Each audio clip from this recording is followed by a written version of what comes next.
Welcome everyone to another exciting episode of My Health Podcast, joined with me by the Balinese god himself, Island of the Gods, Sovereign. How are you today?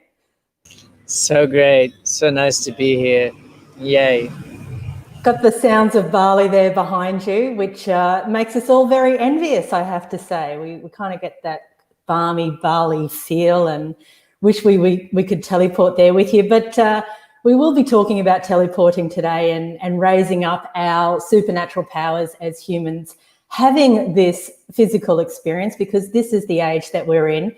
We're discussing allowing old Earth to crumble. It's such a potent discussion that needs to happen en masse, because whilst we're terribly excited about this prospect of moving into the new and what that means for us all, we have that resistance at the same time, and we're white-knuckling a little bit at the moment because we don't really know what it means to let go of our creature comforts, perhaps, to let go of technology, perhaps.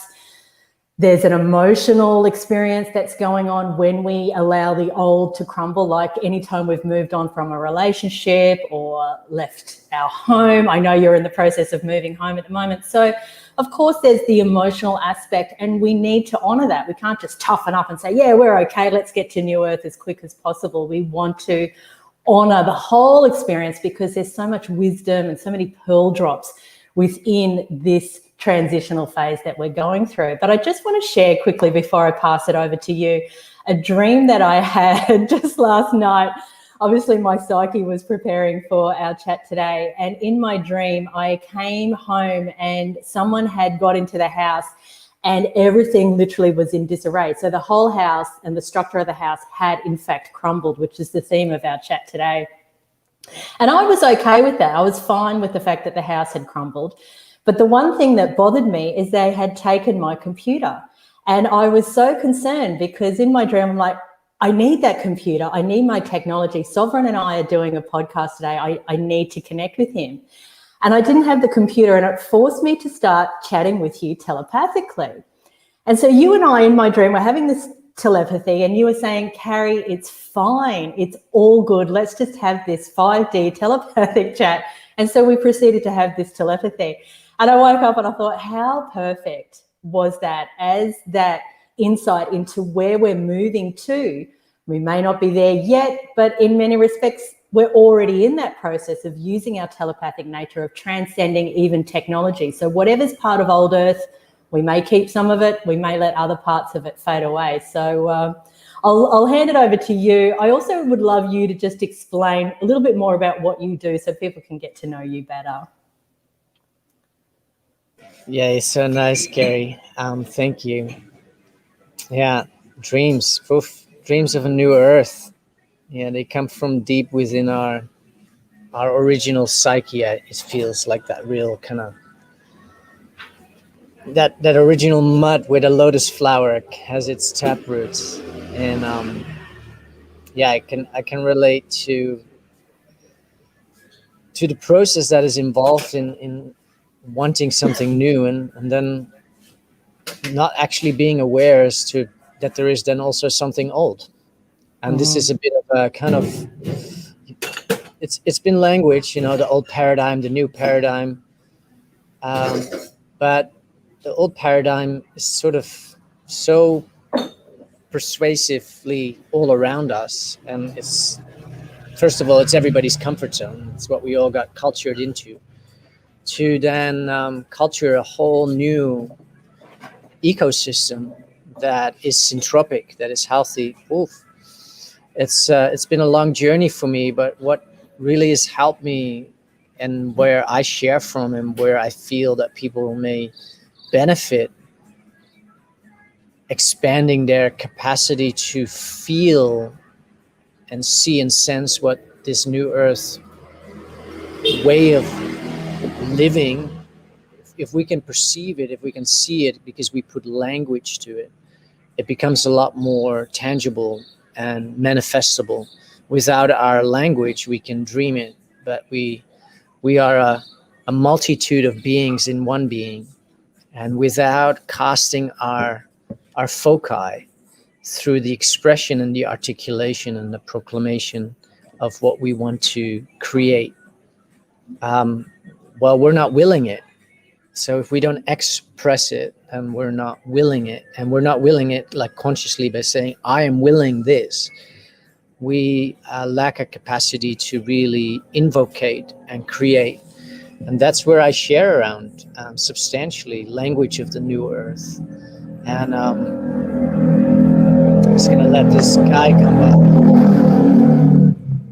So cute. These young, 16-year-old kids on bikes that sound like they're, obnoxious, and so cute. It's all part of this earth currently. I share a lot around language and syntax, ways of relating to life that are based on syntropy. And I studied syntropic agroforestry. I had the fortunate opportunity to travel for many years with several indigenous wisdom keepers of original indigenous wisdom traditions. And the great takeaway from all of that is that I realized that the Western mind is really, it's a baby, first of all. It's really sick, it's really compromised, and it doesn't know that of itself. And I'm not saying sick in a unnice way, but it's like it's not at ease. It's diseased. It's not operating on a natural way because of the language that we've been taught to use in the ways that we're using. And it's the best way to really kind of cloud people's perceptive ability of what we're capable of, what we have inside of ourselves. And of course, it's all part of the greater, cycle, but it doesn't mean that we have to roll over in apathy and be like, oh, well, the Kali Yuga hasn't really opened up yet. So I guess I'll just spend this lifetime just, wasting away. Our spirit and our soul essence doesn't really allow us to kind of stay in unconsciousness if we came here for awakening. So I suppose I support people by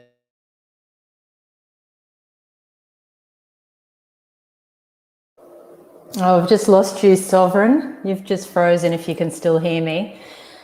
Yeah, what Sovereign's saying is absolutely perfect, and so great that he brought up, oh, you're back. So great that you brought up our original people, because we have to remember that we are multidimensional beings, that everything comes from a pre-matter realm into matter, into the third dimension.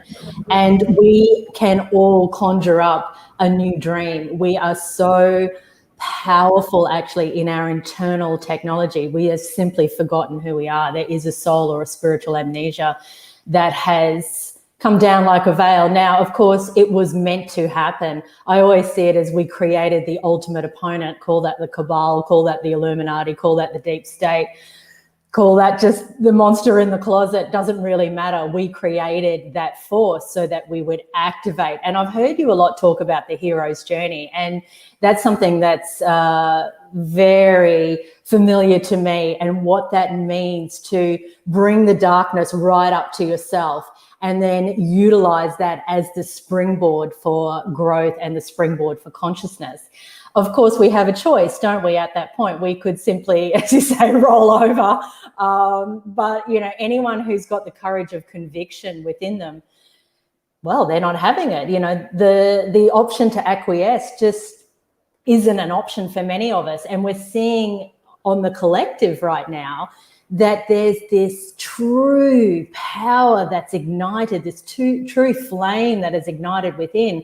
And we are simply saying, I do not consent with this rollout. I may have been once comfortable with my cushy life, and particularly for people in the Western world, not for people in other parts of the world, where they were getting their handouts and they were having their luxuries. But these are the people that we're seeing that are rising up and saying, I'll forgo all of that if it means that I can have my sovereignty and my freedom. So we're harnessing that potency at the moment, and we're riding upon those sovereign wings to get us into this new earth. And of course, along the way, as I mentioned at the beginning, there's all sorts of fears and concerns and what ifs and maybes.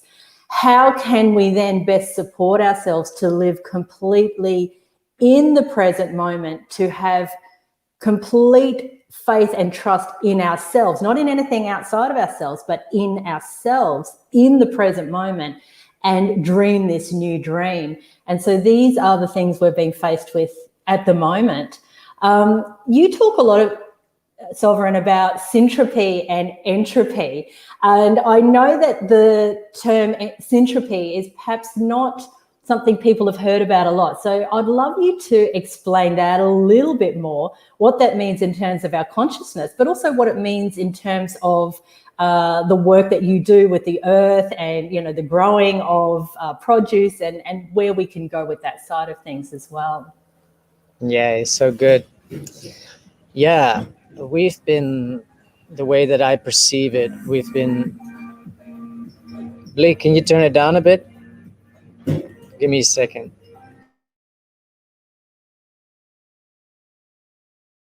So cute. I love it. So organic.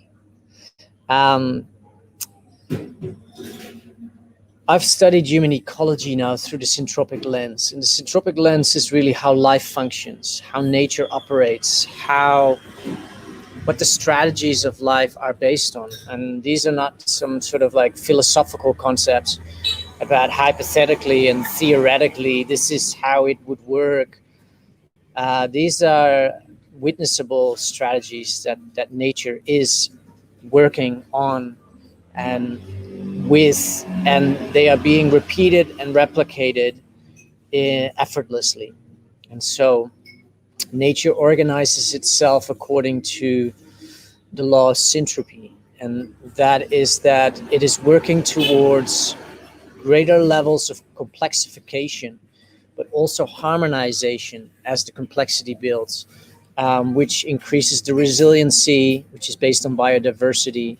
What life here on the earth is really doing is accumulating and storing in its own ecology more quantity and quality of consolidated life. And when we see that that's what life is doing, nature, when left to its own devices, so to speak, and then we look at what our personal participation in this process is, we could actually see that humans are operating in what could be perceived as entropic behavior, but there's a beautiful element in this syntropic way of relating to life. And they're just a whole series of natural comprehensions or natural awarenesses about what's actually true, what's actually living, and what's actually real. And so there's very little theory in there because it's all based on life ways that are observable and they are experientiable. And so experience-based knowledge is a lot more value than this theoretical Newtonian science that we have all been programmed with through our education system. We'll go into that a little bit. But what we've ended up with is this kind of way of navigating as a human species that is out of the natural order. It's based on a tremendous amount of fantasies that have no basis in reality.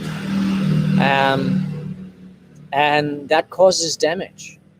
And we are able to witness the results and the effects of that. But that doesn't change the current of nature. It remains forever syntropic. And so there's one interesting element in this syntropic understanding of life, is that everything in life is performing a function with purpose. So when I talk about disparity, that we are creating so much damage on the earth, all of that too, it can be seen as entropic behavior in order to kind of set aside the difference between what navigating in alignment with nature is like and what navigating in against nature is like.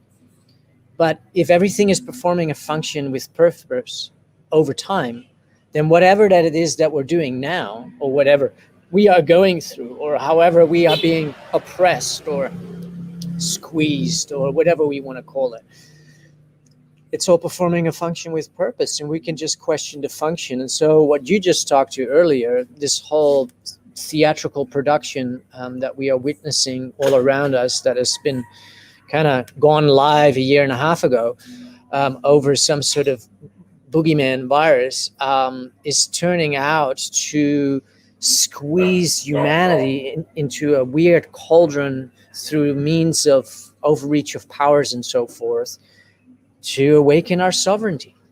And so the beautiful thing about a syntropic way of relating to life and reality in ourselves is that it allows us to start entering again into what I call the original innocence, but it is the pure inquiry into truth.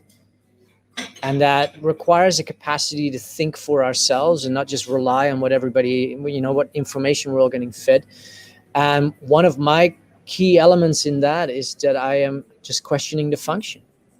We can have a whole series of ideas and belief systems that is that, and black is black, and white is white, and and that's all programming. And when we really want to honestly assess where did that get us as a collective, we can say, well, it didn't really get us very far. We can witness that we have more had a decline of our consciousness that is maybe now at the point where it can really rapidly accelerate and raise itself. I see that there is an opportunity through our language relationship to the world around us to quickly up-level comprehensions that really just empower us as individuals to be more effective as the agents that we came here to be for change and transformation. And of course, that change starts then really within, as where all change really happens. And that's kind of what I speak to in terms of syntropy and entropy. Entropy is the bad dream that really isn't real because it's a nightmare, and it's really ultimately just serving the syntropic nature of life. It just seems to be eroding it all away, and it seems to be just raping and pillaging and plundering all of it. But all of that is just to kind of awaken ourselves out of that dream state. It's like, whoa, okay, this is not working. And seemingly we need to push ourselves all the way up against the wall and be like, wow, now I got guns pointed at me. Okay, is this what we want to create? Because this is one big human ecology in which we are the arbiters, we are the actors, we are the role-playing characters, but we're also the sovereigns. And how do we, which role do we want to continue playing, and which roles through that role play are we actually discovering we are being called to step into? And here we are in the center of our own hero's journey, individually and collectively. And if we question the function of this hero's journey pattern, we can discover that we have great opportunities and great powers that we can tap into to transform and not just awaken our own inner fire and spirit and the truth of knowing that has been severely deducated and misinformed and programmed in so many ways that are totally making most of humanity thinks about life and reality that have nothing to do with the truth. It is simply because we weren't taught how to navigate in a natural, sovereign, and harmless way of navigating, a love-filled way of navigating. It's a fascinating subject. Oh, beautifully expressed, Sovereign. I love the term deducating, and we really need to look closer at that with the programming that we've all undertaken in our life, and where that has led us in terms of I really feel like the walls are closing in. Not only have we been put in a box through our education, but now that box is progressively becoming smaller and smaller and smaller and smaller. And we're really at a point, this is not a futuristic event. We are here now being told by the so-called powers that want to rule us when to go out, who to be with, how many to be with, whether we can dance, whether we can sing. I mean, we're eroding all of our human joys, just our basic nature is being stripped away from us. And of course, that creates that powerful activation for all beings, should they choose it. What's curious for me is that some people aren't choosing it, even in the face of the demon, presenting itself. It's out of the shadows, as you said, 18 months ago, or 15 months ago, whatever it is now. They came out of the shadows. The cabal showed their hand in plain sight. They had been hidden prior to that, but they came out in plain sight. So we could choose to dance with the devil, or we could choose to say, hang on a second, I see you clearly now. And if you're going to create such a production that you can shut the world down en masse, what does that mean in the other end of the spectrum? Because we're in the realm of polarity. So if the dark can go so dark, well, then, of course, the light can go so light. And this is the opportunity that we all have at the moment to activate that light, to show them, and they, when I say them, they are us. They're all aspects of ourselves, that have been devouring us. We are showing that aspect of ourselves, that true dark nature within ourselves, that we are capable of so much more than we ever dreamt possible. And now is our time to become that supernatural being. And I talk about multidimensionality a lot in our podcasts and, in the work that I do. And we know that at this time, Mother Earth herself is transitioning into a fifth dimensional or a fifth element, whatever we want to class that, consciousness, frequency, bandwidth, a range of electromagnetic energy that we have not seen before. We can describe it from a spiritual consciousness perspective, or we can look at the astrology wheels, we can look at the indigenous prophecies. However, we're going to have an insight into what this particular phase is all about as we've aligned into that photon band, that flood of light that's coming in for us. How do we harness that? How do we move from that dormant two-stranded DNA human into the supernature, into the activated 12-strand DNA human? And I feel that humans have powerful technology already, even as a two-strand, maybe three-strand DNA operating technology. So can you imagine once we upgrade, or once we remember, would be the better way to say it, we remember who we actually are, and those 12 strands of DNA come online again. So this is where we can get into the notion, not just of telepathy, because you and I had telepathy last night whilst I was dreaming, as I mentioned, but we're also being shown that maybe there are such powers as teleporting, telekinesis. Where are we going with this? If we remember back in that storytelling that's available within us all, the Akashic records that's available within us all, who built those pyramids? The mysteries of what's gone on through this earth history, or this earth her story. Who were those beings? Are we those beings? Are we just simply recapturing, remembering, reclaiming those aspects of self that, yes, we chose to put to sleep?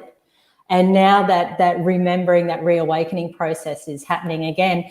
And so many people will say, oh, Carrie, you're off with the fairies, you're not living in reality, constantly wanting to pull you into that left brain problem solving, planning, analyzing. I'm going to use your word of entropy, wanting to steer you in that direction. There's something wrong with you if you believe in magic. And what's beautiful for you, Sovereign, and for myself as well, having access to the original people here in Australia, wow, they live within magic, don't they? They really know that there is a curtain between the worlds, and some of them still know how to pull that curtain back and get the download from the galactic self, the multidimensional self, because that is what we are here to do. Support Mother Earth as she goes through that transition. We are her. We ourselves are going into that fifth dimensional experience. We are therefore being confronted by all the aspects of self that want to remain entropic. And how can we love? How can we integrate? And how can we alchemize those aspects of self? Because here in the third dimensional hologram, they're all self, they're all me, they're all you. And that can be really frustrating at times, because I know I want to pull my hair out. It's like, come on. Just last weekend, so many of us here in Australia and around the world, we're talking millions and millions of sentient beings got out on the streets and marched for freedom. And then, of course, we were attacked, because there's, the realm of polarities. We have to accept this is the third dimensional realm. When the dark gets darker, when the light gets lighter, it pulls. Where is the center point? Where is the, coming back to this galactic mission that we're on, into the photon band, into center point, until we line up with the galactic center and move into that vertical ascension? How does this happen? How can we embrace those parts of us that are so asleep, that are so dark, that are so evil, for want of a better word? And we're talking about these cabal creatures that will siphon off your life force. How can we love all aspects of self? So I'll let you have a little riff about loving the darkness. Well, wow, this is so many thoughts come to mind in what you're sharing. I see this time really as a time to, it's going to be getting easier for those who do a little bit of preparatory work, but we are in a physical body. And I do know that, our water, our food, everything has been sort of like degenerated from and it's like, but I get really good water. Yeah, but your water comes probably not from a spring, unless it does. And so it misses a certain amount of electronic activity and vital life force, because it runs, for most people in the Western world, it just runs through pipes and it just strips it bare. So talk about water, talk about Fichte Schauberger, and it takes us back to the Steinerian days of that insight into our lives as human beings. We have electromagnetic pollution, so we're dealing with a lot, but really what it's doing, it's up-leveling and upgrading us. It's just, how do we adjust to that? It seems to be suppressing and depressing and compressing and degenerating so much of the health and vitality, the syntropic life force of our own cells, and we're affected by it. And at the same time, if we look at our human evolutionary rising, so to speak, without wanting to call it evolution, because I'm certainly not a proponent on that fantasy. Definitely creator gods involved in this narrative and this experiment here on Earth. But when I look at that, I see that life is always, because I take everything back into nature, and life is always, its core strategy is to increase the quantity and quality of consolidated life. And so it may feel like it's all being degenerated, but in the process, that's just serving life to work out and up its intelligence, and so it's a really interesting game that we can look at it from both sides. And I think that most people have the capacity to look at it from the negative perspective, or this kind of like, we're being degenerated, we're being sterilized, we're being rah, rah, rah. All of that really is just an opportunity for life, which will always remain life and living, and infused with the spirit of a syntropic orientation that is God force in action. It is always wired to ascertain and move towards and gravitate and pull itself and navigate towards the increase of quality of life. And so that's sentience, that's awareness, that's intelligence, everything. It's every strata that you could name that has, it's consciousness. It's the vibratory frequency. So you bring that vibratory frequency down, life will figure out a way how to work with that to raise the vibratory frequency. And that may not happen in just one succession of a human generational kind of transition. I do see that our generation is definitely being given a great springboard and a great avenue during this epic time, where I personally feel, and I guess this could have been said by us in a previous lifetime, if we were living in the 50s, like, oh wow, it's really, you know, we're past the Second World War, we're in a whole new earth. And it turned out that it was just laying the foundations for the entire globalist agenda. And so I see that what I feel humans benefit exploring is readying their cellular metric, and not by means of mental practice, but just choosing healthier, more natural life ways that allow our cells to already become ready for the upgrades that we're moving into. And the best way and the most complex way that I know that can be assisted with is to go and explore anything and everything under the sun that has to do with trauma work. If you think that you don't have trauma, or you don't know that you have trauma, or you're not sure if there is anything as trauma because life's just happy, there's just a bunch of psychopaths running out there, and I think there are a bunch of, you know, C words and a bunch of F words, but I'm not angry, I'm just justified in my rage. The external reality is just a reflection of our internal ecology. And so if we emotionally react to anything outside of ourselves, that reaction is an action that happens again, a reaction.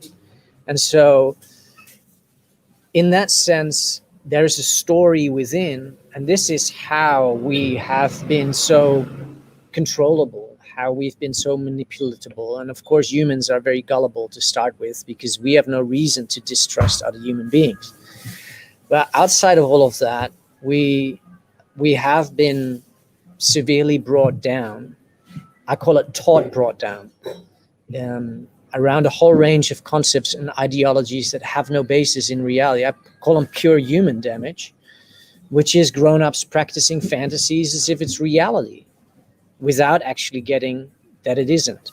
And this is the beautiful thing about the original peoples, is that they understand the original dream because it still runs in their biological metric. And they understand that the dream of the North, or the dream of the West, or the Western mind, is casting a dream spell that is deprived of the intrinsic, the innate, and the interrelatedness.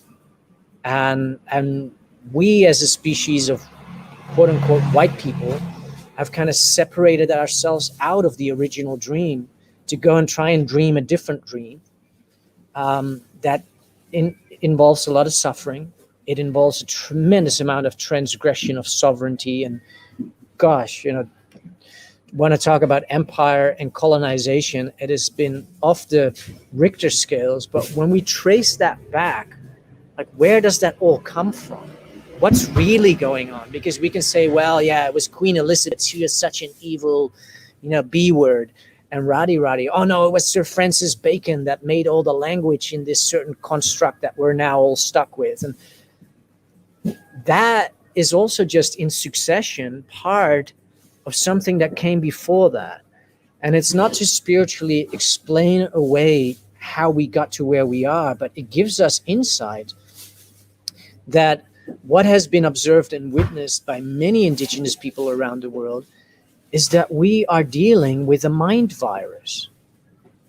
We're dealing with a diseased dreamer in a existing dream that isn't actually the original one. And once we gain insight into that, we can reclaim our own powerful capacity to dream wisely in coherence with the original dream. And it doesn't mean that you have to stop driving your car, or you have to stop, you know, fueling up at the petrol station and maybe just get a Mars bar. It's that is all like nitty gritty pity stuff. What it is about is an attunement of becoming again the masters in the dreaming realm, where we have actually been brought down out of. We've been taught we're insignificant, we're just on a ball spinning through space, and it's all just random. Meanwhile, if you go and ask any indigenous peoples on this earth, outside of maybe some of the Amazonian more native tribes and traditions, go to the Zulu nations. We all know the stories. We all know about their epic cosmology. And we can just discover that our Western conjecture is just totally screwed up. It's derived and deprived and intentionally removed all of that spiritual essence, that mana, that inner knowing, that inner standing. It's just kind of like put it all away, and has taught us that war is just part of human nature, and having a slave job is just part of human nature. And it's like, no, that's all part of a slave mentality that is being propped up with riches and nice things and yada da da da. But when we look at the effects of that, we can come back to an awareness like, well, if we're all collectively dreaming into this, then how can I withdraw my energy out of that nightmare and I start actually working out, why am I even dreaming the nightmare? Yeah. And that's the point, Sovereign. That's the essential point. Yes, because and our nightmare dreaming comes only from unresolved emotional imprinting. Yes, and it's loving the nightmare that we've created for ourselves. And I feel, as a psychologist, that's where people suspend the healing journey, because they are so resistant to the fact that they, not out there, they dreamt and created the nightmare from that pre-matter realm. They brought it in and anchored it here in the earth grid. And that became the experience in the hologram of being the slave, of being in the entrapments and the enclosures and all of these things, with being heavily taxed, with being part of a warring system. But we created it. And so the existential question rises up. Well, I hope it rises up, and I guess it doesn't for some. Why would I create that? Why would I dream such atrocity for myself and for all my sentient brothers and sisters to be a part of? Yet when we can merge and make peace with the fact that, yes, we created this for our own highest good. And people say, Carrie, you're being crazy. That's a paradox. How does that go together? It has to go together, because it's what is. If we anchor into the isness, into this present moment, and we take off the blinkers and we look and we see clearly and we choose to see with eyes of love, that's very challenging. Yes, because how can we not condone these practices, but how can we, from a multi-dimensional highest aspect of ourself, the eyes of God, Goddess, all that is, source code, see with eyes of love? Because of course the source of all, the creator of all, which we are part of, we are the creator experiencing our own creation. How can we bring love and acceptance and peace to what is? And only through that non-resistance do we propel ourselves out of it. And so it is the divine paradox. But of course, that's what transformation is. It always sits at the midpoint between the effort and the effortlessness, and what's there, or that 0 point consciousness, we might call it. What's there in the isness of absolute acceptance of what is. Because the emotions want to do their merry dance, and the mind wants to do its merry dance, and the mind particularly wants to get caught up in the, if only we'd done this in the past, we wouldn't be in this position now, or what if for the future? But of course, that's taking us into almost insanity, because it doesn't exist. The past, whilst we can learn from it, doesn't exist, and the future doesn't exist. So where is it anchored right here in this moment that we can say, absolute yes to this is what we've created? And when I say yes, and when I say I am responsible for this creation, then I have the power to change it. And so people like yourself, and it's so refreshing talking to you, because you know that and you live that, you embody that. You are one of the pioneers on earth at this time, as I see, driving this mission forward and empowering others to become sovereign. I mean, I presume that's your freedom name is Sovereign. Your freedom name is Sovereign. I mean, there's a reason that your name is Sovereign, because every time we look at you, every time we speak to you, every time we see you flash up on our social media, there's that memory, there's that reminder, sovereignty, sovereignty, sovereignty. It's all within ourselves. This is the hologram around us. We are, as you said, we are dreaming this. So let's make peace with the nightmare and then let's take responsibility. And then through that drawing of power to ourselves, as I am responsible, because I'm not the victim. I've never been a victim personally in my life. I don't choose to be a victim. I think the one thing that irks me more than anything, and that I have to continue to work on within myself, is when I see people in their victimhood. That's one of my main triggers. Because we're not victims. We are powerful beyond all measure. And we absolutely can dream a new dream. And everyone should feel their cells vibrating with absolute delight in that, knowing that we are the creators. We are experiencing our own creation. We are the powerful ones. We are the ones that we have always been waiting for. When you harness that power, anything becomes possible, because the hologram is not real. We are simply in a video game. We're an avatar in a video game. We created the video game. We have the remote control of the video game. If we don't like the video game, we can change the video game. And let's talk, because I want to sort of go back a little bit, because I find this a fascinating subject, and I'm sure many people listening do too. And thank you everyone for the lovely comments coming through. There's a great question. Actually, let's get to this question, and then Sovereign, I want to talk about these creator gods, these gods with the little g. They don't have the big G, do they? These Anunnaki gods and that kind of thing. But let's jump over to this question first of all, and we'll come back to talking about those creator gods that have been doing their merry devilish dance here on Earth. So Stephanie, I believe you're over in the UK, so hello. What about the upgrades for those brainwashed and asleep? We're all on different life paths, but it is painful to watch when they appear to be part of the problem, their compliance. Yeah, I don't know whether you heard before, Stephanie, when we're talking about they're all aspects of self. When we use multidimensional language, we do use the terms like future self, as in galactic self, higher dimensional self, and we also use the term past selves. And this could mean either past lives, but it could mean the people that you're viewing in your orbit at the moment on Earth, they are aspects of past self. And so when you see it all as self, you can have a choice then either to reject that self. She's saying yes from the UK. Hello, darling. You can choose to reject that self, or you can choose to integrate that self. What does that self represent to you? What are the emotions? I always say it like that: emotions, energy, emotion, move the energy through you. That includes the anger, the frustration, the despair, the bewilderment. All of these frequencies will come up in you.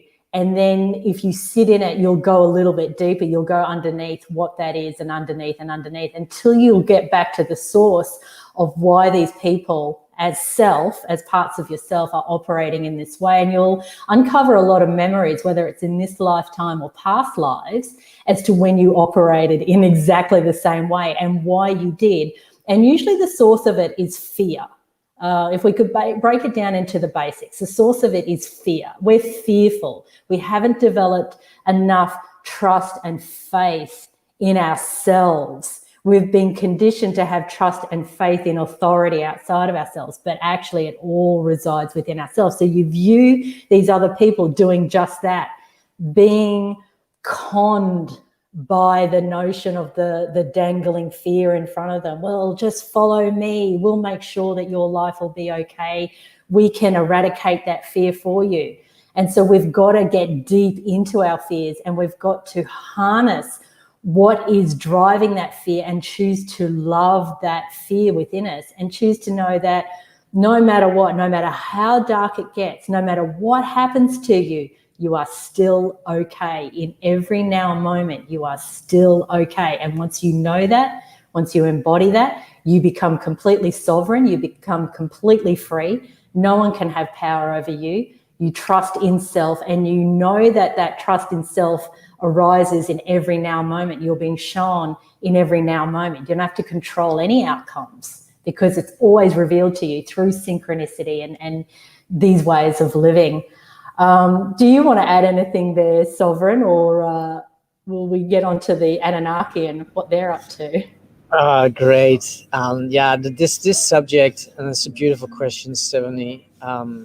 is something that I feel over so many different series can be unpacked, because there's so much to this. Just imagine that there's 10,000 years of cult programming involved, and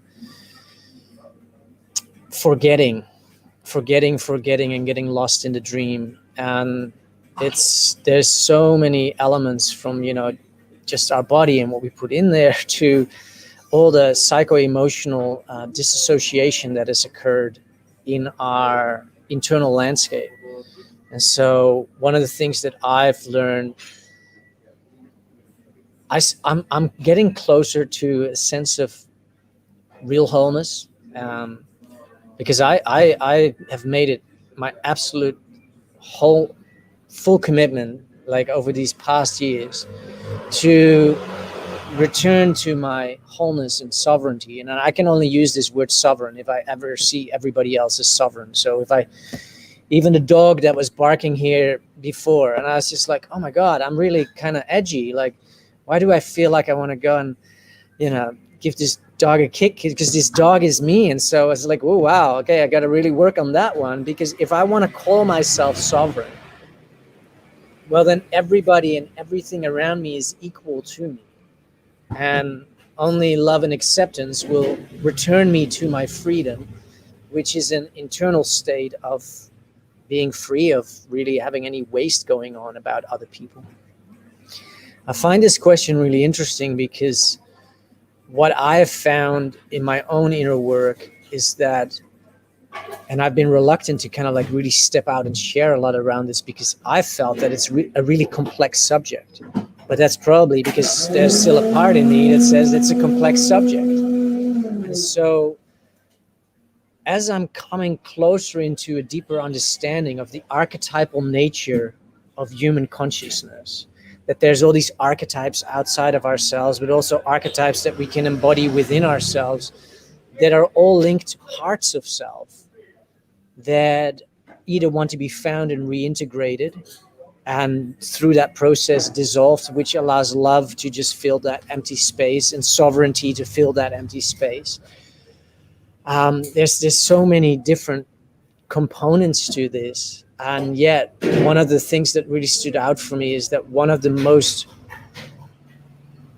dysfunctional programs that we have been programmed with is in the Western cult is the false program of death. And so we are fearing a process that is a part of a living process. And really what death has become, because it's all fear-based, is the fear of change. And so we're seeing others acquiescing, and that then brings us the fear that it could go the wrong way, which is the change that we don't want to see. But really what we've been programmed with, because what is change? Change is the only ever constant in what? In life. And so our false programming around death, because they can't program us falsely around life. It's impossible, because life is a living, but what they can do is take a concept around death and totally strip it of all of its intrinsic meaning, make it, because that's trauma. That's like we're losing things, where all that death is a process of change contributing to life. And you can't have life without that process of death, because if there was no change, everything would be stagnant. There would be no movement. And so there's some fundamental elements of understanding and relating to life through a syntropic lens that I speak to, that I feel could really ease up a lot of this programming and these belief systems. They simply aren't true. They simply are flawed. They're false. They are based really on unexamined assumptions, and we just have adopted them because we went through 20 years of education, which has all been put in place by, the powers that be, and the initial, corporate-minded people that just wanted to have their kids have the kids of their workers become good future workers. And so it was never to empower people with knowledge to be sovereign. No, it was to empower them so that they could be functional participants in their corporate endeavor. And this is actually old. It's all part of slave mentality. But that's definitely a part that I think we benefit looking at, the fear of death. Why? From within. There's a program there. There's a story around death right there. And it's the primary imprint around death.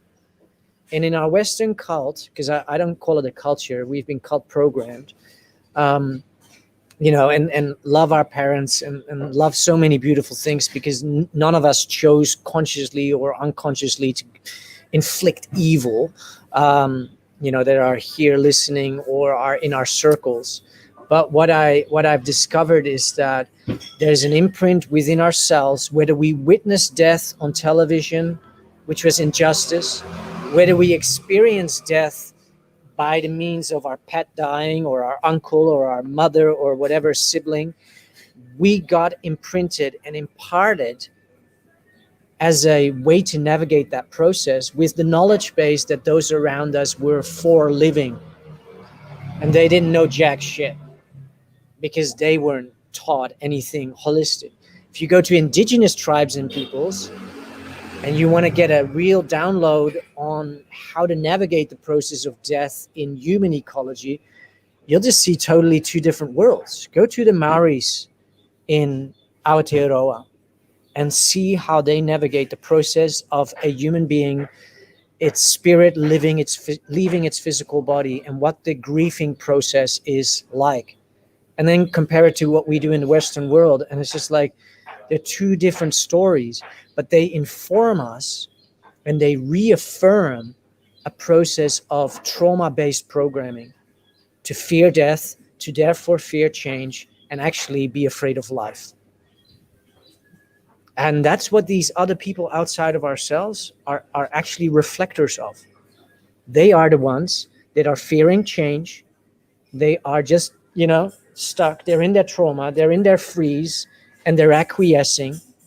But their reflection and what we maybe hate in them and what we project onto them, there is a little person inside of ourselves that actually is able to recognize that pain and that fear and speaks bad about it, because what we do to others was actually done to us. And so that's the great artistry that is being asked to participate in, how to make use of the function that others are performing with purpose, for me as the individual being the witnesser of my dream. Because life always wants to come into wholeness and homeostasis and into greater states of life density and expansion. But for as long as we keep trauma aspects unresolved within ourselves, life will try to work on those first to bring those parts back into wholeness so that we can embody the full mastery and the mastership that we came for. We can't be endowed with that responsibility if we're still fragmented internally on so many aspects of what was done to us, what we witnessed, which has all been injustice, all stemming from human damage. Oh, so beautifully described, Sovereign. Yeah. We chose to become the opposite of who we are in our essential higher conscious nature. We wanted to experience the contrast so that we could really enjoy this galactic game, galactic story, we might call it, so that we could cycle back to the divine mind of God, Goddess, all that is, to move back to the undivided realm. And of course, the opposite of that is the divided realm, the seeming separate nature between all beings. But of course, that is the illusion. But we must buy the story, and we must buy the illusion. We must really drop into that absolute amnesia and then be called via our anguish and our pain to reach for the light. And anyone listening, you'll know that in your own life journey, in the cycles within your life, the chapters within your life, there are points and profound markers where you've been in so much misery and so much pain that is what activated you for change.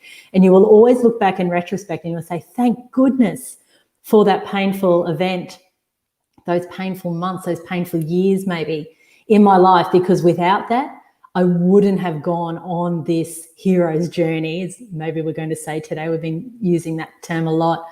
I wouldn't have activated my super nature to become all that I can be. And so residing within this realm of duality, yes, is very challenging. But when you see it from a higher dimensional perspective, you see the sheer brilliance of what you created for yourself, and why the hero's story is something that's intrinsic within all of us, and something that's so perfect in the way that we have to fall down to get back up, to put it in simple terms. We have to be faced with the ultimate opponent, with the villain. We have to stumble. And then we have to, maybe just at that point where we feel we'll be engulfed by darkness, we break through. And this is why it's in our language, these terms like the darkest hour is always before the dawn. We know it. We speak it. We need to listen to ourselves more. Something I always love to say to my students and my clients is, did your ears just hear what your mouth said? Because they don't need me. I, as a therapist or as a yoga teacher or whatever role I'm in as a healer, I'm simply holding up the mirror. I'm just a place for them to come to hear themselves. And it's that development of absolute trust in self that is the all-wise, all-knowing one. So remember that, everyone. Did your ears hear what your mouth said? Because it's in your language all the time. You're telling yourself all the time. But you think that you are the little I. You know, you're the little I, and these cabal creatures are the big G. And we've got to swap that. They're the little G. They're the little gods that have chosen to rule over us. We are the big I. We are the I, the all that is, the omnipotent, omniscient creator self, having, a third dimensional experience, but we can't be separate from all that is. So, Sovereign, we are getting a little bit closer to time. So shall we leave the Anunnaki discussion for our next podcast? What do you feel? I feel good about that. I'm open to unpacking that little can of worms.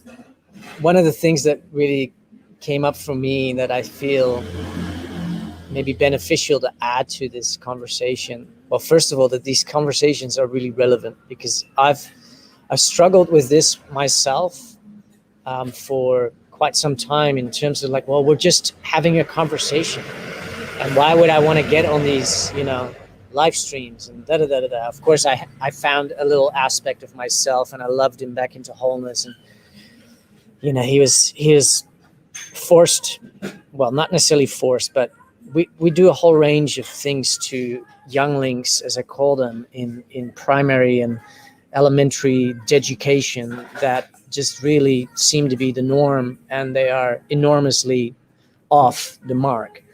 And I had lead roles in the early childhood plays, but I really wasn't ready for it. And so I found that part recently, because I've been having so much resistance to being on camera and having to look at myself. And, the inner work is really something that is the true place of transformation that we each have full dominion over, full authority over. And I can go into a myriad of directions, but it all comes back to self. And what I feel that I am bringing to the conversation is a way of relating to life based on ancient indigenous comprehensions, and a translation through what I call syntropic languaging, basing my articulations through the language of images. I measure everything whether it exists in nature. And the reason that people can resonate sometimes to what I'm sharing is because I'm not speaking to their minds as the primary function of their receiving. I'm speaking with a language syntax that is based on natural ways that life is operating on and existing on. And by keeping a very close tie and kind of check in on myself around that, I'm able to live and speak in a bioresonant format that allows the cells from within other people to go, oh yeah, oh yeah. And that doesn't make me special. What it makes is that I'm speaking natural with a almost broken syntax, which I call English. And that is a great insight that I gained through the last couple of months, is that it's so easy to blame and shame some aspect of the past or our programming or blah, blah, blah, blah, blah. It's like, now, how do we make use of the function? So they compromised us with this English language as a trade and commerce and contract-based language that isn't feeling-based at all. It's all just, comparing ideas and having discussions, and that doesn't really do anything on a transformational level, because all of our unresolved stuff is feeling-based. And so when we start speaking around that and people are able to receive natural comprehensions by them being articulated, a natural kind of unlearning and remembering just comes about, not because we're taking a course, which has its place, but because we are just simply speaking to innate knowings and innate awarenesses. And what I like to speak beyond is almost the hows of, because that's where the mind comes in. But how do we do that? When we speak on behalf of our own experiences to what we perceive as possible, and we speak that from a place of intrinsic knowing based on nature's ways, then we can activate in other human beings that same innate knowing that is totally beyond the mind. It has nothing to do with changing a belief system. It's just that the cells recognize, well, that's just way more resonant to whatever and it's not that we bin things. It's just that in our neurochemistry, we have certain belief patterns programmed to fire and wire together. But when we as humans are shown a more authentic way of relating to life, it will just be adopted just like that. And the reason for that is that because we're syntropic. We're not wired to operate on dedicated programs that aren't actually true. So our innate nature and our bodies are our greatest allies in our life here on this earth. And that's the one takeaway that I feel I really like to impart on people, is to start really honoring the cell's intelligence, the syntropic nature of life reverberating. We don't have any activity going on about making our heart beat or breathing. And so we are filled with grace every single moment, and we've been programmed not to witness it. We are graced by the Spirit of God, of life force that rushes and runs effortlessly and actually pleasurably through our bodies. Yeah. And if we can bring more awareness and gratitude to that, and can see that our emotional reactions, our cells, our innate knowings are all here to serve us to reclaim our freedom, our autonomy, and our ability to think and feel for ourselves, then the return to self-sovereignty becomes so much more easeful and graceful. Because I can tell you one thing, the return to sovereignty as I comprehend it has hardly anything to do with claiming your stake and stating your claim. It has everything to do with a willful commitment to radical self-love and acceptance. Oh, you express so beautifully, Sovereign. So any thoughts that you don't, let me assure you that the channel is open, my darling. It just flows through you so beautifully. You're just a master of language, but certainly feeling, because I definitely had goosebumps there just listening to you. So it's coming through in the feeling self. And thank you, everyone. There's so many comments coming through. I haven't got as many comments up today as I normally do. I think I just got enthralled by some of what Sovereign was discussing. But we will be doing more chats with Sovereign. So tune back in another time. Let's echo that point of feeling that true bliss nature that we are, that syntropic nature. We can't be anything else. It's innate within us. we are, by, if you consider what creation is, what the creative cosmic explosion is, it is orgasmic. That is who we are. Let's not be told that there's something wrong with being in our orgasmic bliss. It's the truth of who we are, and we are returning to that. And when I say orgasmic bliss, remember, this is an innocent nature. It is not corrupted. It is not perverted. It is the innocent orgasmic bliss of the pure creative potential that we all are. So, Sovereign, thank you so much, and I look forward. We've got lots to discuss. We're going to get into the Anunnaki next time, and I think we need to get into the cosmic orgasm, and we need to go into all of these different areas, because this is going to be so great, Carrie. I'm so glad that I connected with you already a good while ago, and then to sense that there's so much correlation and correspondence. It feels really nice to experience your depth of access to awareness, and sharing that out, the ripples that causes, and the remembrance that creates in others. In most cases, in my own experience, these are permanent recalibrations. Because when we find a better way, a more natural way to relate to reality and life and ourselves are just going to take that up.